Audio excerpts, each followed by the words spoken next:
नमस्कार, good morning. स्वागत है आपका मगरा न्यूज पर। तारीख आज हो गई है 25 जनवरी 2023। दिन है बुधवार। हिंदी तिथि माघ मास शुक्ल पक्ष की चतुर्थी। आज की ताजा खबरों के अपडेट में बात करेंगे देश भर की तमाम बड़ी और काम की खबरों के साथ ही सरकार की ओर से आज लिए गए कुछ महत्वपूर्ण फैसलों जारी किए गए कुछ नए नियमों की।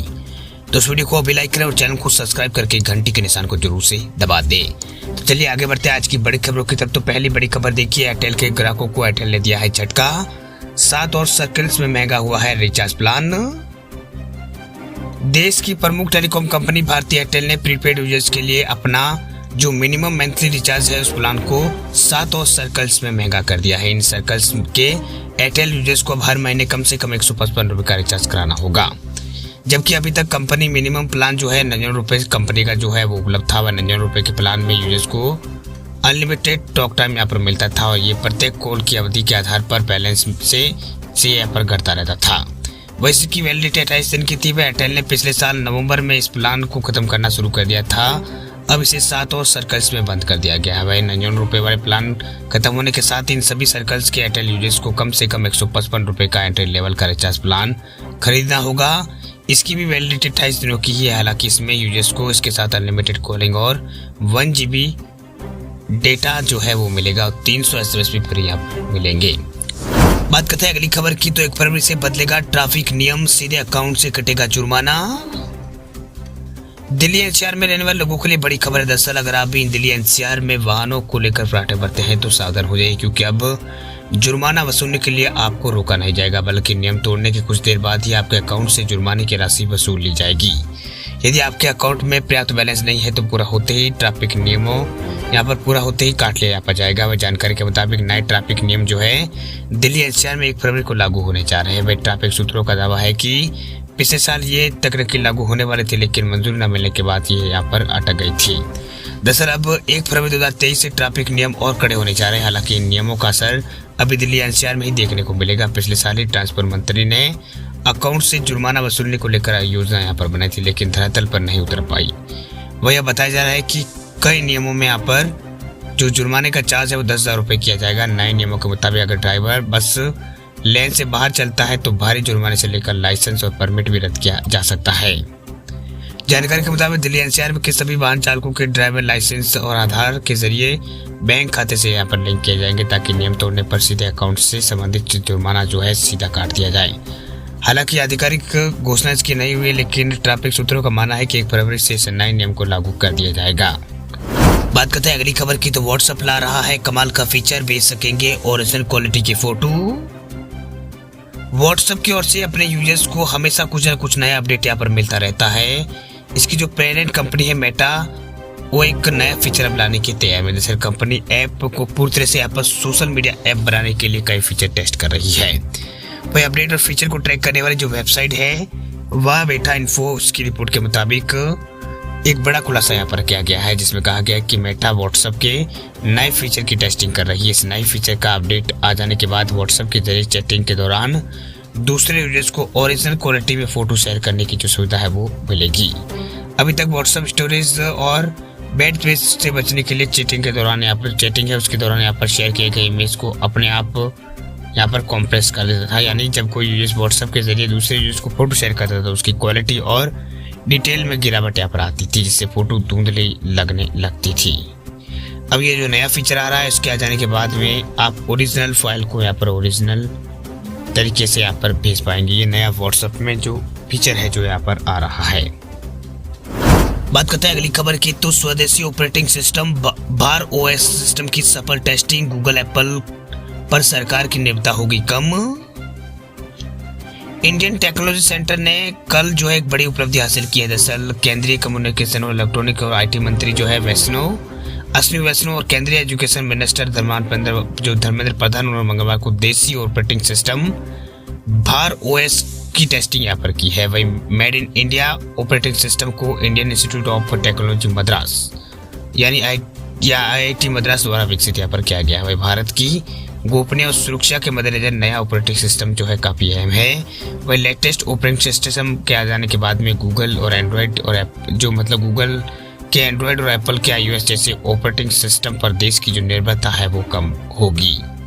वही अपकमिंग टेस्टिंग सिस्टम की सरकारी महकमों और पब्लिक सिस्टम में इस्तेमाल किया जाएगा। इससे सरकारी डेटा को सुरक्षित करने में मदद यहाँ पर मिलेगी। वही मोदी सरकार एंड्रॉयड और iOS ऑपरेटिंग सिस्टम के भरोसे नहीं रहना चाहती है, इसलिए सरकार ने बार OS प्रोजेक्ट को आगे बढ़ाया है। इससे भारतीय यूजर्स को सेफ एक्सपीरियंस देने में मदद मिलेगी। वही अभी तक देश में ज़्यादातर स्मार्टफोन में गूगल के एंड्रॉयड और iOS पर ही यहाँ पर जो देश में जो ज़्यादातर मोबाइल है 99% जो मोबाइल है जो iOS और जो एंड्रॉयड सिस्टम है OS के ऊपर ही काम करते हैं। बात अब करते हैं अगली खबर की। तो सरकार के इस फैसले में देरी से गेहूं के दामों में आया है रिकॉर्ड उछाल। 10 महीनों में 40% महंगा हुआ है आटा। गेहूं के दामों में उछाल देश में जारी है। अब तो ये रिकॉर्ड हाई पर जा पहुंचा। 10 जनवरी 2023 में माना जा रहा है कि सरकार भारी मांग को देखते हुए सप्लाई को बनाए रखने के लिए कीमतों में लगाम लगाने के लिए ओपन मार्केट में गेहूं का स्टॉक बेचेगी, लेकिन सरकार ने अब तक ऐसा नहीं किया है, जिसके चलते गेहूं के दामों में उछाल देखा गया है। दिसंबर 2022 में संकेत यहाँ पर दे दिए गए थे कि ओपन मार्केट में 2 से 3 मिलियन टन गेहूं आटा मिल मालिकों को से लेकर बिस्कुट बनाने वाली कंपनियों को जारी किया जाएगा। वह रिपोर्ट्स के मुताबिक 23 जनवरी 2023 को यहाँ पर इंदौर मार्केट में गेहूं के दाम रिकॉर्ड 29,375 रुपये प्रति टन पर जा पहुंचे हुए। केवल 2023 के जनवरी महीने में कीमतों में 7% का उछाल आ चुका है, जबकि 2022 में 37% तक बढ़ोतरी देखने को मिली थी। वही सोमवार 23 जनवरी 2023 को दिल्ली में गेहूं के दाम 2% का यहाँ पर उछाल इसमें आया है। ये 31,508 रुपये टन जा पहुंचा है। जानकारों के मुताबिक सरकार ने 15 दिनों में गेहूं का स्टॉक जारी नहीं किया तो गेहूं के दामों में 5 से 6% का और भी उछाल जो है वो देखने को मिल सकता है। बात अब करते हैं अगली खबर की। तो इस राज्य में किसान होंगे हाईटेक, बेहतर फसल के लिए ड्रोन किराए पर देगी सरकार। राजस्थान के अंदर राजस्थान सरकार जल्दी किसानों को खास तोहफा देने जा रही है। दरअसल सरकार जो है कम लागत और कम समय में कृषि क्षेत्र में फसलों की निगरानी करने और रसायनों के छिड़काव के लिए ड्रोन मुहैया कराने जा रही है। इसके लिए 2 साल में हायरिंग सेंटरों पर करीब 1500 जो ड्रोन है उसकी व्यवस्था की जाएगी। इसका लाभ कम आय वाले किसान जो है वो ले सकेंगे। भाई अधिकारियों की माने तो इससे यहाँ पर किसानों को बड़ा फायदा होगा। जो किसान एडवांस ड्रोन नहीं खरीद सकते हैं, ऐसे किसानों को यहाँ पर सरकार की ओर से जो ड्रोन है वो किराए पर दिए जाएंगे। वही न्यूज एजेंसी के मुताबिक जो प्रमुख कृषि सचिव है उनकी ओर से यहाँ पर बताया गया है कि दुनिया भर में खेती से जुड़े कामों के लिए आर्टिफिशियल इंटेलिजेंस और ड्रोन का उपयोग बढ़ रहा है। इसी को ध्यान में रखते हुए राजस्थान में भी सरकार प्रौद्योगिकी को बढ़ावा दे रही है ताकि किसान अपनी आय और उपज यहाँ पर बढ़ा सके। राज्य के प्रगतिशील किसानों ने पहले ही कृषि के लिए ड्रोन का उपयोग करना शुरू कर दिया है। आने वाले समय में कृषि में ड्रोन की मांग और उपयोगिता में भारी बढ़ोतरी होने की संभावना है। बात करते हैं अगली खबर की। तो ऑनलाइन गेमिंग पर इसी महीने के अंत तक आ जाएंगे नोटिफिकेशन। फेक न्यूज और डेटा प्रोटेक्शन बिल पर भी आया है बड़ा अपडेट। सरकार ऑनलाइन गेमिंग और डिजिटल पर्सनल डेटा प्रोटेक्शन जो एक्ट है यानी DPDP उस पर इस महीने के अंत तक यहाँ पर नोटिफिकेशन लेकर आ जाएगी। वही केंद्रीय मंत्री राजीव चंद्रशेखर ने मंगलवार को इसकी जानकारी यहाँ पर दी है। इसके साथ ही उन्होंने बताया है कि सरकार ऑफिशियल जो इन्फॉर्मेशन यूनिट है PIB उसको सोशल मीडिया प्लेटफॉर्म पर फेक न्यूज की निगरानी का अधिकार दिए जाने के प्रस्ताव पर अगले महीने सभी स्टॉक होल्डर्स के साथ चर्चा जो है वो की जाएगी। वही मंत्री ने आगे कहा है कि ऑनलाइन गेमिंग पर रेगुलेशन के लिए 31 जनवरी तक अधिसूचित कर दिए जाएंगे। इसके बाद इसे संसद में मंजूरी के लिए पेश यहाँ पर किया जाएगा। इसके साथ ही उन्होंने कहा है कि डिजिटल व्यक्तिगत डेटा संरक्षण नियम जो है DPDP एक्ट उसको लेकर विचार विमर्श की पूरी प्रक्रिया यहाँ पर हो गई है। अब इसे अधिसूचना को जारी करने के लिए इसे तैयार किया जा रहा है। वही सूचना और प्रौद्योगिकी राज्य मंत्री जो है राजीव चंद्रशेखर उन्होंने यहाँ पर सूचना जो पत्र सूचना कार्यालय है PIB उसको सोशल मीडिया पर खबरों को तत्परता परखने के लिए सशक्त किए जाने के प्रस्ताव के बारे में पूछे जाने पर कहा कि अगले महीने की शुरुआत में इसके ऊपर अलग से चर्चा यहाँ पर की जाएगी। चलिए बात करते हैं अब अगली खबर की। तब ATM और UPI का जमाना हुआ है पुराना, अब घर बैठे निकाल सकेंगे कैश। डिजिटल युग में बहुत कम लोगों को बैंक जाने की जरूरत यहाँ पर होती है। वे कैश का सारा काम जब हम है जो है ATM और UPI मोड से यहाँ पर संपन्न कर लेते हैं। लेकिन देश का सबसे बड़ा जो बैंक है उसने एक और कदम आगे चलते हुए डोर स्टेप बैंकिंग सर्विस शुरू की है। वही सर्विस के बाद आपको ATM मशीन तक जाने के लिए यहाँ पर जरूरत नहीं उठानी पड़ेगी, यानी आपको जाने की जहमत नहीं उठानी पड़ेगी।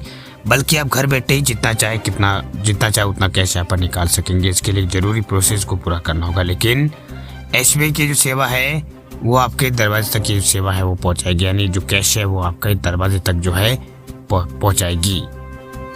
वही पब्लिक सेक्टर के सबसे बड़े बैंक एसबीआई ने डोर स्टेप जो सेवा है उसकी शुरुआत ग्राहकों की परेशानी को कम करने के लिए की थी, क्योंकि कई बार एटीएम मशीन तक जाने का टाइम ग्राहकों के पास नहीं होता है। साथ ही यूपीआई भी बिना नेटवर्क के बेकार है। ऐसे में एसबीआई की डोर स्टेप सेवा सबसे यहाँ पर मुफीद संतर है। वही डोर स्टेप सेवा का सबसे ज्यादा फायदा जो है सीनियर सिटीजन और दिव्यांगजनों को हो रहा है। हालांकि इस सुविधा का उपयोग करने के लिए कुछ चार्ज जरूर यहाँ पर वसूले जाते हैं। वह अमाउंट के आधार पर ये चार्ज अलग अलग तरीके से यहाँ पर काटे जाते हैं। चलिए बात करते हैं अब अगली खबर की। तो छत्तीसगढ़ सरकार का बड़ा फैसला, ओल्ड पेंशन स्कीम को लागू करने का नोटिफिकेशन किया है जारी। छत्तीसगढ़ में जैसे जैसे विधानसभा चुनाव नजदीक आ रहे हैं वैसे वैसे राज्य सरकार जनता के लिए कोई ना कोई स्कीम ला रही है। वह इस बार राज्य सरकार ने लंबे समय से ओपीएस की मांग कर रहे सरकारी कर्मचारियों को तोहफा दिया। दरअसल छत्तीसगढ़ में ओल्ड पेंशन स्कीम को लेकर बड़ी खबर आई है। दरअसल छत्तीसगढ़ में कांग्रेस सरकार ने 1 अप्रैल 2022 से ओल्ड पेंशन स्कीम को लागू करने के नोटिफिकेशन जो है वो जारी कर दिया है। वही यहाँ राज्य के कर्मचारियों ने यहाँ पर जो कर्मचारी है, राज्य के कर्मचारियों को नई पेंशन योजना और ओल्ड पेंशन स्कीम में से किसी एक को चुनने का विकल्प जो है वो दिया गया है। राज्य के वित्त विभाग द्वारा एक नोटिफिकेशन जारी किया गया है। इसमें कहा गया है कि 1 नवंबर 2004 से 31 मार्च 2022 के बीच सभी नियुक्त सरकारी कर्मचारियों को ओल्ड पेंशन या फिर न्यू पेंशन दोनों में से एक को यहाँ पर चुनना होगा। वही टाइम्स ऑफ इंडिया की एक रिपोर्ट के मुताबिक छत्तीसगढ़ और राजस्थान की कांग्रेस सरकार ने ओल्ड पेंशन स्कीम को लागू कर दिया है। बता दें आपको कि हिमाचल में भी नवनिर्वाचित कांग्रेस सरकार ओपीएस को लागू कर चुकी है, यानी ओपीएस जो है उसको लागू कर चुकी है। वह इसके अलावा झारखंड में भी जो जेएमएम सरकार है, कांग्रेस सरकार, उसने भी यहाँ पर ओल्ड स्कीम को शुरू करने का फैसला किया है। वही छत्तीसगढ़ और अन्य राज्यों में भी पेंशन फंड नियामक एवं विकास प्राधिकरण जो है उनकी ओर से यहाँ पर एनपीएस के तहत कर्मचारियों की राशि लौटाने का प्रस्ताव भेजा था, लेकिन जो पीएफआरडी है उसने यहाँ पर कहा है कि ऐसा कोई प्रावधान नहीं है। इसके बाद सीएम भूपेश बघेल ने पीएम नरेंद्र मोदी और वित्त मंत्री निर्मला सीतारमण को राज्य के एनपीएस को वापस करने के लिए पत्र लिखा। बता दें आपको कि पिछले महीने दिसंबर में मुख्यमंत्री आवास पर मुख्यमंत्री भूपेश बघेल की अध्यक्षता में कैबिनेट की बैठक हुई थी। इस बैठक में राज्य के अधिकारियों और कर्मचारियों के जो यहाँ पर एनपीएस की राशि वापस करने के केंद्र सरकार की मनाही के बाद भी पुरानी पेंशन योजना का लाभ देने का निर्णय लिया गया था। इसके अलावा उस बैठक में फ्री राशन देने की बात भी कही गई है।